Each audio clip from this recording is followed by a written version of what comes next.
além do que temos pregado, seja anátema. Assim também como já dissemos. Agora, a respeito, se alguém vos prega evangelho que vá além daquele que recebeste, seja anátema. Porventura, procuro eu agora o louvor dos homens ou de Deus? Ou procuro agradar a homens? Se agradasse ainda a homens, não seria servo de Cristo. Então, meus queridos amados, você que nos escuta agora, eu peço que você preste bastante atenção. A seguinte passagem se trata de um episódio no qual o apóstolo Paulo, ele falava a respeito de uma mudança de comportamento, de uma mudança de entendimento, de uma mudança referente a pessoas que faziam parte de uma determinada igreja, em específico a igreja da Galácia. E no primeiro versículo nós vemos o apóstolo falando que os Gálatas, essas pessoas, esses crentes, esses cristãos, eles estavam passando muito depressa do evangelho a qual ele anunciava. E nós temos que entender que Paulo pregou o evangelho àquela comunidade, falou a respeito de Cristo àquela comunidade, e muitos creram na palavra do Senhor a ponto de se fazer uma igreja. E eles começaram a congregar, e eles começaram a cultuar o nome de Jesus Cristo, com pessoas residentes da Galácia. E algum tempo depois, essas mesmas pessoas que haviam crido a respeito de Jesus Cristo pela mediação, pela pregação do apóstolo Paulo, elas estavam agora desertando. Porque essa é a palavra que quer dizer aqui. Elas estavam desertando, elas estavam passando do evangelho verdadeiro, do único evangelho que exalta a Cristo, para outro evangelho. Então a palavra usada aqui tem um uso militar, de desertar, de trair. Então, para o apóstolo Paulo, o que esses irmãos estavam fazendo, o que essas pessoas estavam fazendo a respeito do evangelho, se equivalia a uma traição militar. Coisa que, se você fizer isso atualmente, e até no tempo do apóstolo, você merecia a corte marcial, você merecia a morte. Então veja a gravidade do que o apóstolo está tentando nos remeter aqui. Onde deixar de seguir a Jesus Cristo fielmente é equivalente a uma deserção. Então isso é muito sério. E essas pessoas estavam fazendo isso de modo voluntário. Não era ninguém que havia forçado, não era ninguém que havia coagido. Eles estavam desertando o verdadeiro evangelho por própria vontade. E essa deserção era muito rápida. Como o versículo fala, depressa, tão depressa.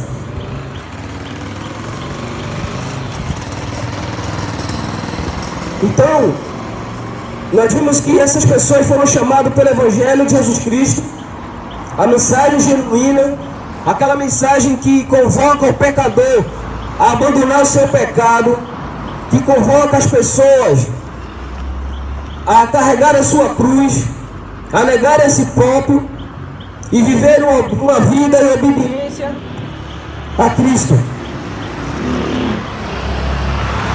Trazendo um paralelo hoje para os nossos dias, nós vemos muitas mensagens com cunho religioso que supostamente exaltam Jesus Cristo, mas que vamos analisar o seu teor, se formos analisar o seu conceito a respeito de Cristo, na verdade ele não exalta Cristo. Na verdade ele está preocupado em bajular as pessoas. Na verdade está preocupado em ser politicamente correto. Na verdade está preocupado em parecer mais palatável às pessoas. O evangelho de Jesus Cristo, ele não está preocupado com os homens pensando em Cristo. O Evangelho de Jesus Cristo não se trata de mim nem de você. O Evangelho de Jesus Cristo não se trata de exaltação à pessoa humana. O Evangelho de Cristo não se trata de bajulação. O Evangelho de Cristo não se trata de uma autoajuda. O Evangelho de Cristo é a exaltação da pessoa do Filho de Deus. E esse Evangelho, esse outro Evangelho, ele estava tendo a intenção de destituir os méritos de Cristo na cruz por outra coisa, pelos atos humanos, dizendo que se você fizesse qualquer coisa, ou se fizesse certas coisas, se tivesse certas ações de acordo com uma tradição religiosa, ou se tivesse ações referentes àquilo que como as pessoas acreditassem que seria aceitável, você estaria salvo. Então o apóstolo prontamente, ele se levanta contra esse ensino como ensino antibíblico, um ensino anticristo, um ensino de demônio, um ensino que não exalta a pessoa do Senhor Jesus Cristo, um ensino que não exalta Cristo como Filho de Deus, um ensino que está baseado nos méritos e nas atitudes humanas, um evangelho que está preocupado em ser palatável e agradável às pessoas. Então, gracioso e soberano, ato de misericórdia de Deus, que é a sua graça, agora por esse evangelho, esse falso evangelho, esse outro evangelho, que visava destituir Cristo do seu trono. Como era feito isso? Introduzindo métodos humanos para a salvação. Faça isso e você será salvo. Faça aquilo e você terá um pedacinho no céu. Faça aquilo outro e você com certeza terá a vida eterna. Mas não existe outro nome entre os homens pelo qual se pode haver salvação, senão o nome de Cristo Jesus. E é sobre isso que nós anunciamos e falamos essa noite, querido. Então, esse evangelho pervertido, esse falso evangelho, esse outro evangelho, ele partia de um certo grupo de cristãos, isso mesmo, pessoas que se dizem religiosas, cristãs, de um grupo chamado de judaizantes, que tentavam implementar, que tentavam, de alguma maneira, colocar subterfúgios, colocar coisas que agregassem e que reclamassem para si algum mérito para que eles tivessem salvação. Infelizmente, essa é a maioria do conceito das pessoas que acreditam que podem fazer alguma coisa para serem salvas, que acreditam que através dos seus méritos vão obter mérito à salvação, vão conseguir a salvação, fazendo coisas que se acredita que seja aceitável, se obter a salvação. Mas nós não estamos aqui hoje anunciando que a salvação, ela só é obtida e só é possível através daquilo que Cristo fez na cruz do Calvário, através do seu sangue derramado, através daquilo que Ele realizou como supremo sacerdote, como verdadeiro mediador entre Deus e os homens. E só através do sangue dele, só através dos méritos dele, da sua obra ativa e passiva, é que o homem pode voltar a ter paz com Deus.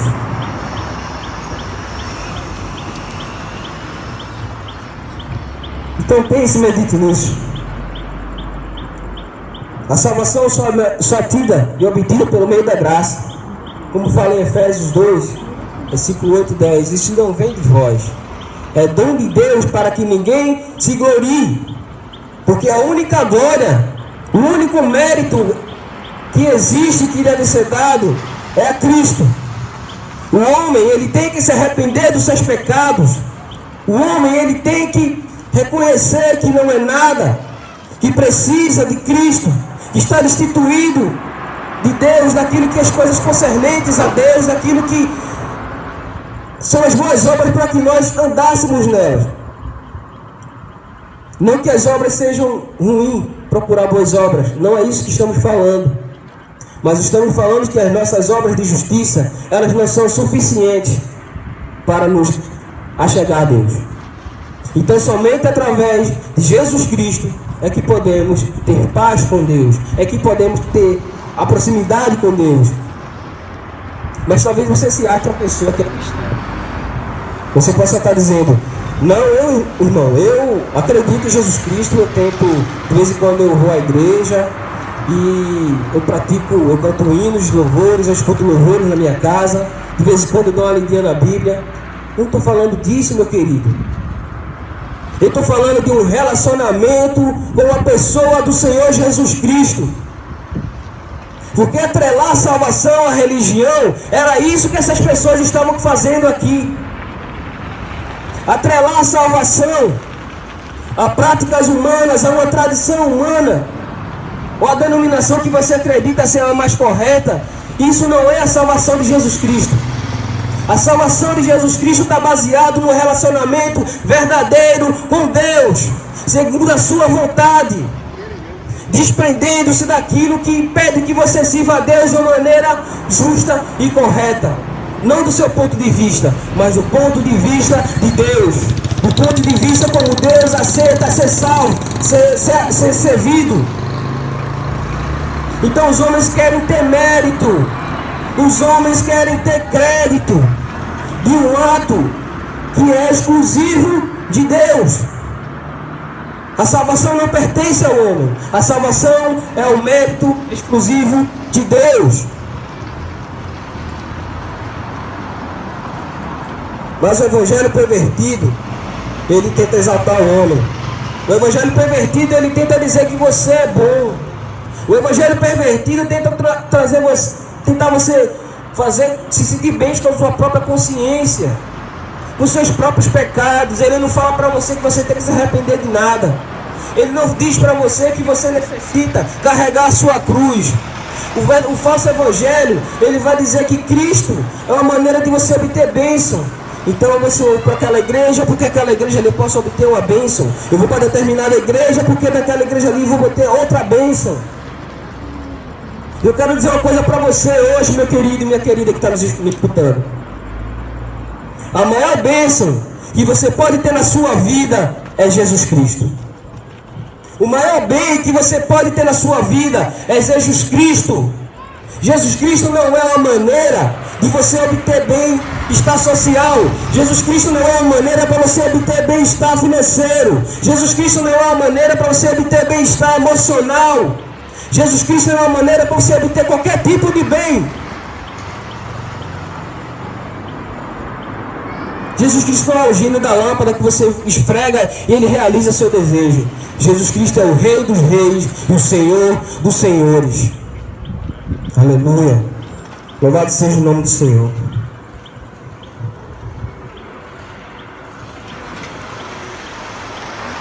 Então, o apóstolo Paulo fala: faço-vos saber. E o que ele está falando aqui, está ensinando que ele mesmo ensinou determinado ensino. Ele ensinou um corpo de doutrinas, o qual Cristo é o centro dela. Ele ensinou a respeito da centralidade, a respeito da importância, da primazia, a respeito da prioridade que Cristo deve ter na vida das pessoas. Mas caso você não saiba, o seu coração é um coração perverso.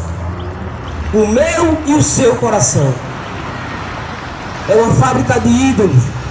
E logo nós vamos, mesmo nas coisas que são boas, mesmo nas coisas que são santas, nós vamos arrumar um jeito de querer obter glória para nós. Porque assim é o caráter do homem. De querer glória para si, de roubar a glória de Deus. Mas o apóstolo está dizendo: olha, nem eu, ou um anjo, fui descer do céu e pregar outro evangelho, ou seja, o evangelho que não exalta a Cristo em sua primazia, em sua santidade, em sua prioridade. O evangelho que coloque Cristo em primeiras coisas. Um evangelho que não exalte Cristo em sua essência, na sua pessoa, no seu relacionamento direto, em ser a única maneira a qual o homem pode se chegar a Deus. Seja anátema. Anátema quer dizer amaldiçoado. Então vemos aqui o apóstolo Paulo, inspirado pelo Espírito Santo, amaldiçoando aqueles que distorcem a palavra do evangelho, aqueles que pregam um falso evangelho. Talvez você tenha escutado alguma mensagem sobre esse falso evangelho, esse evangelho diluído, esse evangelho adulterado. Ele é muito comum. É uma mensagem bem palpável, uma mensagem bem que faz você se sentir bem. E o apóstolo Paulo aqui, ele é claro: ou eu sirvo a Deus, ou eu sirvo aos homens. Então temos aqui outra característica do verdadeiro evangelho: ele não é agradável aos homens. O verdadeiro evangelho de Cristo, ele não é agradável aos homens, porque ele chama os homens ao arrependimento, ele chama os homens ao confronto direto dos seus próprios pecados. Ele chama e coloca os homens diante da sua realidade, de que se não se converterem, de que não se arrependeram dos seus pecados, o destino vai ser a condenação eterna. Então ninguém quer escutar sobre pecado, ninguém quer escutar que é um pecador, ninguém quer escutar que está destituído da glória de Deus e que precisa se reconciliar com Deus. As pessoas querem escutar bênçãos, as pessoas querem escutar a predição de boas coisas. Mas o evangelho da cruz é esse, meus queridos. E não concebemos nem pregamos outro evangelho senão a Cristo e a esse crucificado. O evangelho que Cristo é o centro, o evangelho que Cristo é o Rei, Senhor dos senhores.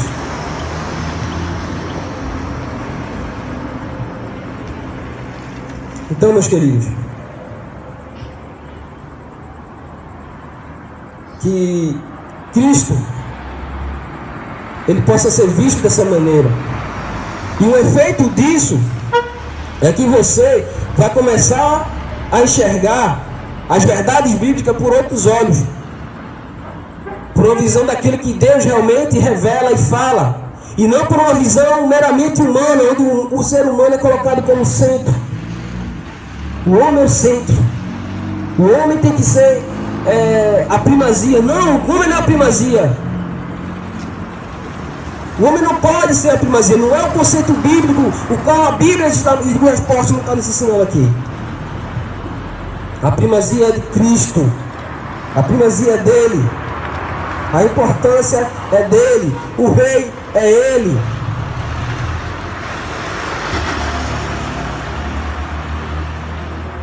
Então existiam falsos mestres que ensinavam esses ensinos, que ensinavam sobre esses conceitos, que exaltavam a pessoa do homem. Mas, meu querido, minha querida, você precisa fazer uma escolha. Como você entende as verdades bíblicas? De uma maneira que lhe agrade ou de uma maneira que agrade a Deus? Como você entende as Sagradas Escrituras?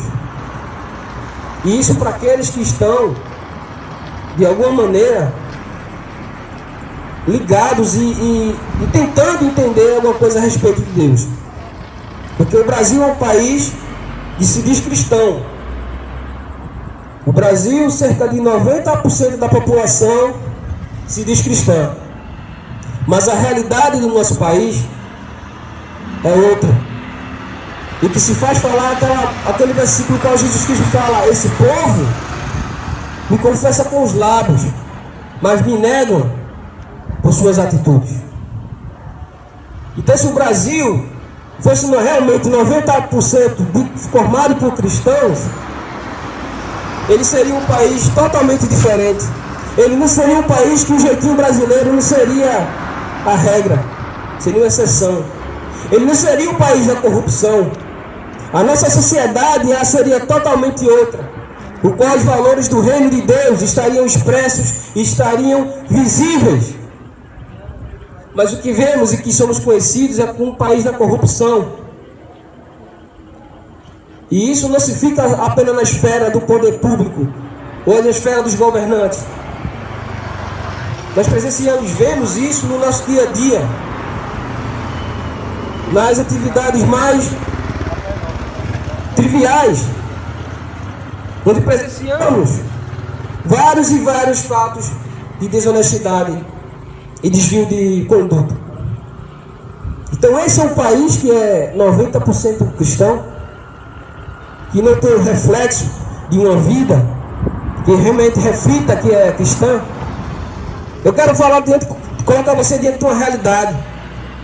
Em Jerusalém, quando aquele corpo de discípulos, cerca de 120 pessoas, elas transformaram todo mundo conhecido. Elas colocaram, implementaram os valores do reino de Deus e transformaram toda a realidade daquele mundo conhecido. Então, se de fato o Brasil fosse 90% cristão, nós teríamos outra realidade. Nós não seríamos o país da corrupção. Nós não seríamos o país do jeitinho. Nós não seríamos o país da trapaça. Isso só atesta, meu querido, o qual esses 90% da população, eles não creem no evangelho verdadeiro, eles creem no evangelho diluído, em outro evangelho, o evangelho que não exalta a pessoa de Cristo, o evangelho que exalta o homem e coloca o homem no centro, destronando Jesus Cristo do seu reino. Mas um dia ele prometeu retornar, irá julgar todo aquele, irá julgar eu e você. E qual será a sua posição? De que lado você está? Do verdadeiro evangelho ou do evangelho diluído? Do evangelho humanista? Do evangelho que exalta o homem? Do evangelho do oba-oba, do tudo pode? Essa é uma escolha que você tem que fazer, meu querido.